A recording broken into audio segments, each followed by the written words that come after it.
రామాయణం రాస్తానయ్యా కష్టపడి, అది జనంలో ఉండాలి కదా అంటే బ్రహ్మదేవుడు అన్నాడు, యావత్ స్థాస్యంతి గిరజక చరితశ్చ మహీతలే తావద్ రామాయణే గంగా లోకేషు ప్రచరిష్యతి.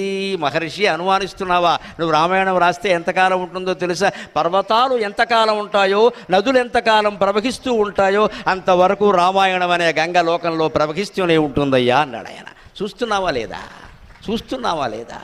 ఏటేటా రామనవమికి భక్తులు పెరుగుతున్నారే, ఏటేటా గోళ్లతోనే తలంబ్రాలు తీసేవాళ్ళు పెరుగుతున్నారే, ఏటేటా యాత్రలు చేసేవాళ్ళు పెరుగుతున్నారే, ఏటేటా ఇవాళ ఈ సంవత్సరం కొత్తగా మనం సాధించిన విజయం ఏమిటో తెలుసా? ఈ ఆటల్లో అవేవో రకరకాల నినాదాలు చేస్తారు కదా, బోయి అంటారు, గుయ్యి అంటారు, కేక అంటాడు, ఏదో అంటాడు కదా. ఈ మధ్యన మొన్న డిసెంబర్ నెల నుంచి ఈ రోజు వరకు నేను మా అపార్ట్మెంట్ ముందు పిల్లలు ఆడుకుంటూ ఉంటే కింద పడినా, లేచినా, గెలిచినా, ఓడినా ఒకటే నినాదం, జై శ్రీరామ్, జై శ్రీరామ్. అదే నినాదం.